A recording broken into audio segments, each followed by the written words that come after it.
A few weeks ago on At Issue, we talked about some of the challenges facing animal shelters in central Illinois. And tonight we want to expand on that and discuss proposed legislation that affects our animals. Animal welfare advocate Lauren Malmberg joins us. She was the animal control administrator for Peoria County for 30 plus years. Good to see you again. Thank you. It's good to see you. So you're not necessarily in the trenches anymore, but you're still advocating for animals. What are you doing these days? Right. Well, I spent 40 years in animal control for both the city and the county of Peoria.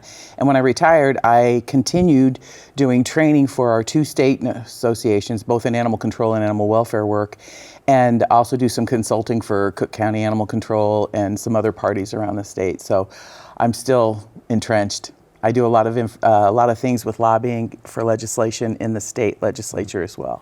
Well, I want to talk about some proposed bills that people may not have heard of because they, in just Googling them, it's hard to find articles on these things, but they are out there. Let's talk first about a state lawmaker who wants to ban euthanization in shelters. His name is Senator Mike Simmons from Chicago, and his bill, 3791, would have made it illegal to euthanize dogs and cats. Now, from what I have seen, and we didn't get a response back from his campaign, but from what we have seen, he said that, you know, after the pandemic and people were experiencing issues financially, whatever, they would just get rid of their animals, send them to the shelters. He doesn't want animals euthanized. It sounds like his heart is in the right place, but from what people like yourself have told me, that kind of handcuffs shelters around the state. So can you talk about that a little bit? Sure.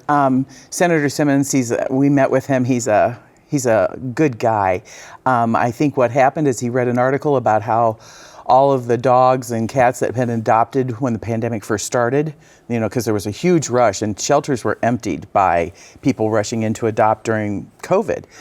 And when COVID waned and disappeared or went away and we didn't have the restrictions anymore, people brought those animals back because they resumed their more regular life. And in some cases couldn't afford it anymore, but in a lot of cases just changed their mind.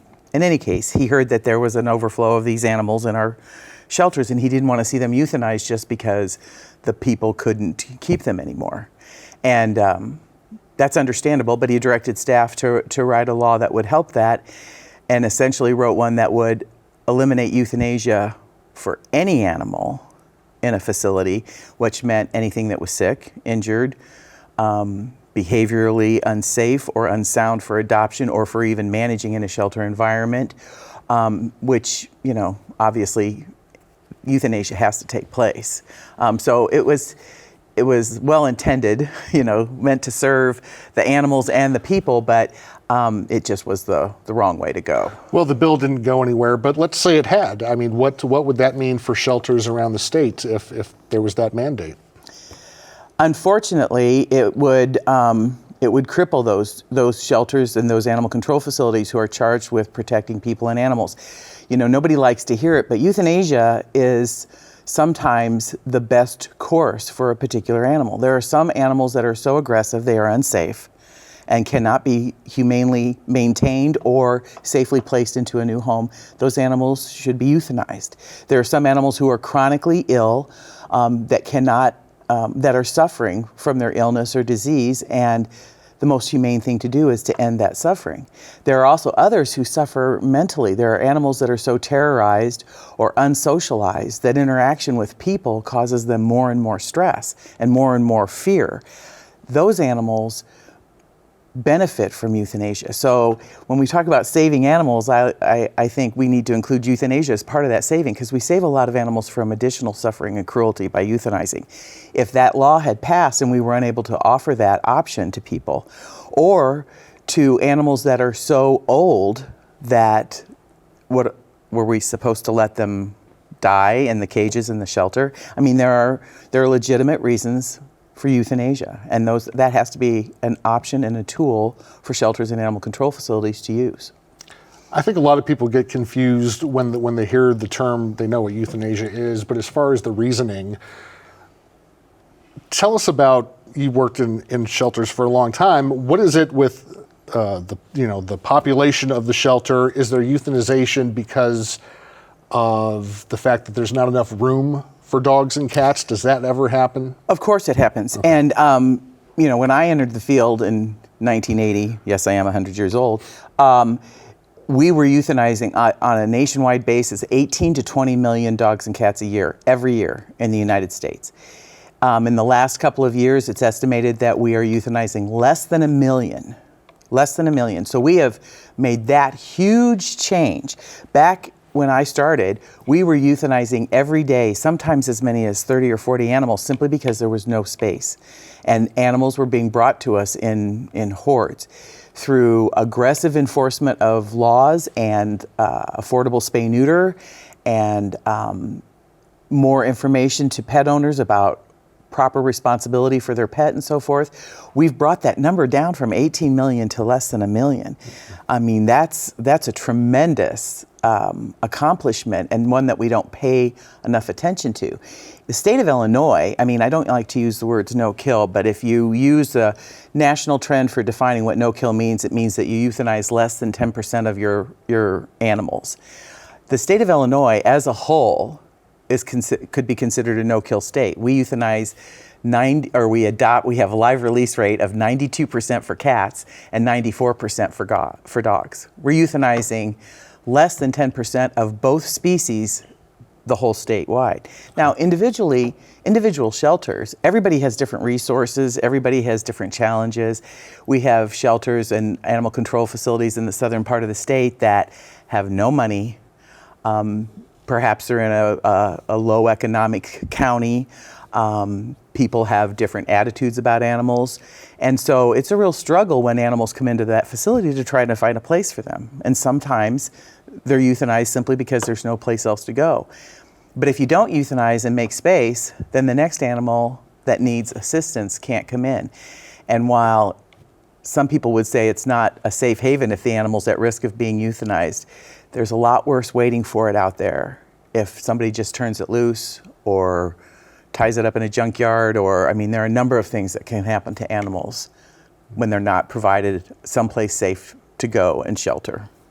It's an uncomfortable situation, but something that needs to be talked about. You know, it is uncomfortable, and what's unfortunate is that we tend to, as humans, look for a easy push button answer, and many years ago we were given this notion that if you just stopped euthanizing, everything would be great.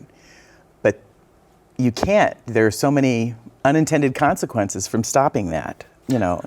So it's much more complicated and nuanced issue than just not euthanizing. Let's talk a little bit about another law proposed. Talk about the Dangerous Animals Act. Well, the Dangerous Animals Act is currently under the criminal code, and it's includes what we consider to be dangerous animals: lions, tigers, bear, hyena, elephant, primates. And this year there was an attempt to add a few more animals to that list, including servals, which is a wild cat, caracals, another wild cat, wallabies, and kangaroos. There have been a number of incidents throughout Illinois where these animals have, in private pet ownership, have gotten loose and harmed people. Decatur, that one cat was loose for a few months, right? And there are a couple in northern Illinois where people were actually attacked and bitten. And so there was an attempt to add those animals to that dangerous animals list. It got out of the House but didn't get out of the Senate. So I imagine that will come back in some form again next year. But right now, what's your opinion on those animals that are already listed in there? Is that a good thing, you think, to keep people from owning exotic animals? Well, yes. I mean, wild animals don't have a place in private pet ownership for a couple of reasons. First of all, there is no vaccine approved for rabies in a wild animal, which means that you can be living with a raccoon or a fox or one of the large cats or whatever, but they're at risk of contracting rabies because you can't vaccinate them. There's no vaccine approved, which presents a threat to your family and the whole community. It's a public health concern.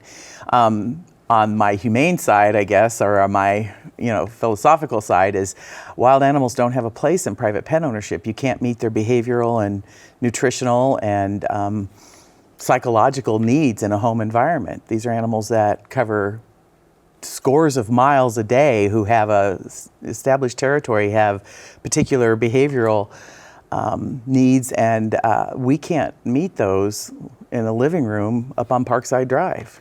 You know, they don't have a place. Now, the federal government recently passed what they call the Big Cat Protection Act, which is essentially taking big cats out of private pet ownership all across the country. So we tend to be moving that. The other concern we have with these animals in private pet ownership is twofold. One, if they escape, because who wants to chase down a tiger cub or a wallaby or a kangaroo or whatever. But the other concern is that if these animals are living in a home environment, first responders are exposed. If you have a heart attack and somebody needs to come in and provide care for you, and you have a wild animal in your home, they're at risk. Sure. So there are a lot of elements along that wild animal thing. Yeah, very interesting. What other legislation or proposed legislation is on your radar that you've heard of in the state? Well, one of the things that's near and dear to our hearts in animal welfare is we wanted to add some penalty and restrictions to the Humane Care for Animals Act, so that animals that are living in situations where they're not receiving any care or food, water, shelter, medical care to prevent suffering are the four things that owners' duties are requiring. That if you're violating that and it goes so far that you are arrested for it, that we can apply for security posting and perhaps get the animals out of the situation and not have to hold them for years in a facility while we wait for a court case. You know, there's so many elements of prosecuting humane care cases, and it can be really frustrating for us. Yeah, we might get the animal out of the situation, but we may have to hold it for 6 months to a year in a shelter environment while we wait for the case to go. On the other hand, we can get the animal out, and out of the situation, and if the owner isn't prosecuted, they oftentimes just go get another dog and start over. I mean, we haven't solved the problem. We solved it for that one dog, but Sure. So there are a lot of complications with prosecuting on those humane care, and we were trying to clear up some of those things in that humane care legislation. Okay. How do you think Illinois as a state ranks compared to other states in terms of animal welfare laws and We're things like between that? number 2 and 3 in the nation. Okay. For being as progressive and proactive in our animal welfare laws. We have some extremely good legislation out there, some extremely effective laws. The problem is always, as I'm sure for any enforcement agency, is locating the violator and getting them through the judicial system and having that kind of an impact and getting a sentencing. We fight a little bigger battle than some of the other acts, because oftentimes people are like, oh, it's just dogs, it's just an animal. We don't need to worry about that. But they don't realize that when we're cruel to animals, we are desensitizing ourselves, actually, and we're learning to be cruel to living creatures. And there's a lot of information about how there is a very strong connection, how animal abuse can escalate into human violence, and we need to pay attention to that and take it very seriously and not just let it go, deal with it. Well, you and I were talking before we hit record about just that kids, if they start out being abusive to animals, there are studies that show as they progress into adulthood that could change over to humans. Exactly. I mean, I think there's documentation out there that every serial killer they've ever identified has admitted to animal abuse in their lifetime.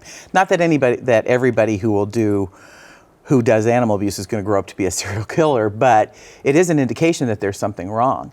And I have all kinds of stories of what happened here in Peoria, where we were able to identify serious abuse issues to humans because we first found out about the dog.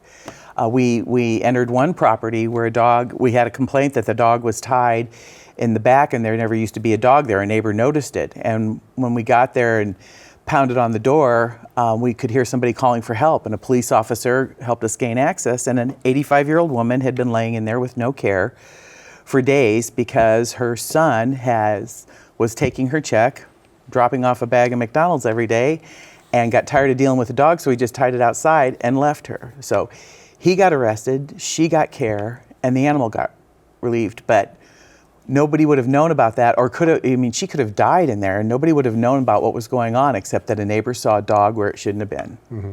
I mean, and the incidents of animals being used to coerce children into being quiet about the abuse that they're suffering at the hands of the abuser. They threaten to kill their kitten, or perhaps they kill their kitten in front of them and say, this will happen to you if you tell what's happening. Or women or partners who stay in domestic violence situations because they're afraid of what will happen to the animals if they leave. I mean, there are scores of stories about that. So there is a direct connection between how we treat animals and how we treat people. Talking about shelters, and we've got some great shelters here in central Illinois, and animal control units and things like that. Besides, obviously, cash is always an issue with a lot of these groups. What are some of the other issues that you think these folks are facing in terms of trying to, take care of these cats and dogs? What are some of the obstacles they're looking at? Well, it's been my experience that we really haven't changed society's perception about animals all that much. We had a spurt of high adoptions and lower numbers in our facilities, but when things got bad, everybody kind of went back to normal, and that irresponsible pet ownership, people who don't make a full commitment to animals, or who mistreat them, or who just abdicate all the responsibility, I think that's every shelter's problem. That's our core problem, is that when people get an animal, they don't keep it for their lifetime. And then we have, of course, we're facing people who are breeding animals for financial gain. And I'm not talking about reputable dog fanciers who breed, one litter every 3 years. And I'm talking about people who are breeding their female dogs every heat cycle, so they have 5 to 10 puppies that they can sell for a couple $100s, and those animals typically end up in a shelter. Well, it's been a long time since you're a lifelong Peorian, and I've been here about 18 years. It's been a long time since I've heard about a puppy mill or a dog fighting ring, things like that. Is that because things are getting better and we're not seeing those, or is it just because they're not being caught?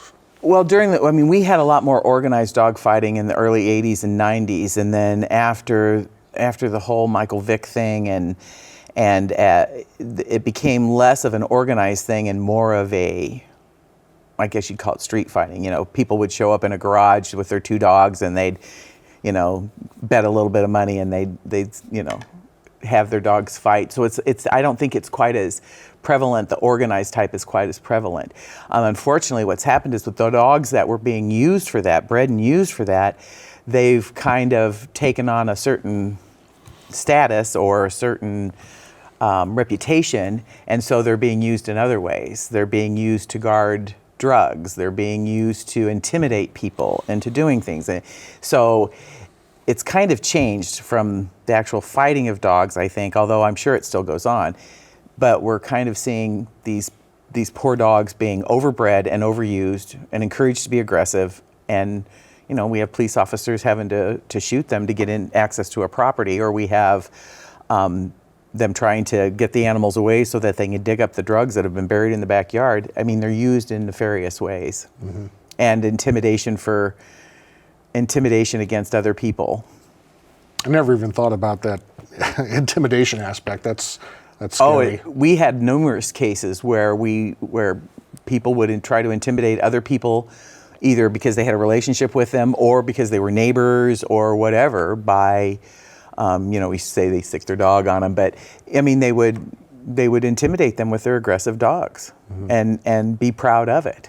And we have the whole issue with the pit bulls. Individually, those dogs are just like every other breed. There's some good ones, there's some bad ones. The problem with pit bulls is that they are so overbred and overrepresented in every aspect. They're overrepresented at the shelters. If you look through virtually any facility, they're going to have a number of those, or they're going to have an overwhelming number of those, because those are the animals that aren't selected most of the time. They're overrepresented in our dog bites, not necessarily because they bite more or are more dangerous, but because there's more of them. And they're the type of dog that's being used to intimidate people, and they're more they're not generally as socialized as some other dogs and so forth. And again, it's not the dog, it's the owner. So with the time we have, I'm going to ask you a very difficult question. Sure. With a few minutes left. How do we get people to be more empathetic, and how do we get them to care? It seems like, if you get an animal, I just can't imagine getting an animal and then eventually giving it up because I'm tired of it. That doesn't register with me. No. But some people are like that. How do we get the message out there that this is a lifetime commitment? I don't know. I heard when I first started, that they said the average lifespan of a particular pet in one home was 3 years. And I'm like, I've never given up a dog or a cat. And someone like you is not giving up a dog or a cat. So for all of people like us, there must be hundreds and hundreds and hundreds of people who are giving their animals up for whatever reason. I think education is highly important. We are not teaching our children enough about how important these animals are to our lives. They're here to make our lives better, and we have a tremendous responsibility toward them, and we can't just shirk that responsibility. The other thing, so education is a huge important part of it, but the other part of it is, unfortunately, proactive enforcement of the laws that we have. I mean, people need to be held accountable for their bad behavior, and or their behavior against animals if it meets that standard. It's too easy to say, it's just a dog, or it doesn't really matter. It does matter. But that's kind of like asking, how do we raise kids that are wonderful? How do we deal with that? But education and accountability, I would think, would be our first starting points. And probably a lot more thinking about adopting an animal before you actually do it. Oh, absolutely. I mean, having animals all my life, I know what goes into it. Not only money for food and taking care of them, but veterinary bills and all of that, but just the inconvenience. If you need to think about those kinds of things. What are you going to do if this happens? What are you going to do if that happens? My cats hate my guts, and I still keep them. My dog's pouting right now in her crate. Oh, is that right? Yeah. Well, you're gone. Yeah, it's a responsibility. You got to remember that. Well, Lauren, it was great to see you, and appreciate all the info you gave us today. Well, thank you for talking about what is it's an important issue for our society. I can't remember the person who said it, but we are shown to be who we are by how we treat animals and children, and I wish we were shown to be better than we were right now. So I hear you. Thanks for your time. Thank you. Welcome back. We are joined now by our friend Phil Luciano. Hey, Phil. How you doing? I am doing well, thank you very much. We've got you got to see this coming up, a brand new episode. What can we look forward to? Well, one place we're going to take you to is called Pizza Paya. It's a pizza place. It's in Normal. They've actually got 2 spots thereabouts. But, that's the big deal about a pizza place. This place, 2 reasons. One, they make Detroit-style pizza. Do you know what Detroit-style pizza is? I love Detroit-style. Okay, yes. You're the one guy around here who knows. We'll explain why that's different than other pizzas and why some people think it's really, really tasty. And 2, this place just won this year multiple awards at an international pizza competition, the big pizza competition in Las Vegas, and this stuff is great. And he'll show us how he makes these pizzas and why it's so much different and why it's really, really good. Very cool. And I know I've eaten there one time and it was fabulous. But what I did, I ordered kind of the traditional ingredients, but I know that their menu, they've got a lot of stuff, and probably things that you never tried before. It's definitely worth the trip if you're coming from Peoria. It's a neat place. And you got a story about, if I understand this right, because I haven't seen it, a hat museum? A hat museum here in Central Illinois, which is in a very unique location. You'll have to watch, you got to see this to find out what that is. But yeah, this gentleman, he grew up in Livingston County, moved out to Arizona for 40 years. Now he's back and retired, and he just decided to start collecting hats. Is it weird hats? Is it expensive hats? Or? No, it's just baseball hats that have logos on them. Okay. So you're talking anything from sporting teams to Caterpillar to whatever. I mean, there's some You're unique going to stuff show us. there. It's not just 10 hats, right? It's No, you a lot of hats. You got to add a couple zeros behind there. Okay, I want to see And it. he also collects some other things. We'll show you those. Interesting. Speaking of people with interesting offbeat hobbies, we'll also have a story about feathery golf. And it's known by other names too, but this is golf that people do old school, like way back when, before they had, how I don't know what balls are made of now, but they're super high tech, right? Yeah. These are when golf balls were made of feathers, filled with feathers, okay?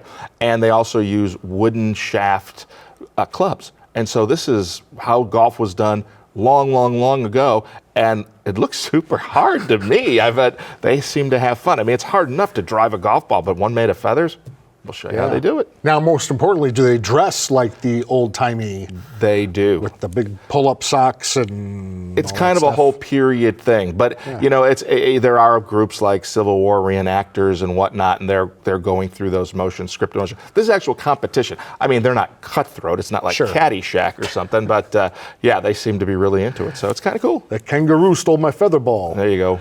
All right, you got to see this as brand new coming up in just a few minutes. Thanks for joining us. Check us out anytime at WTVP.org and on Facebook and Instagram.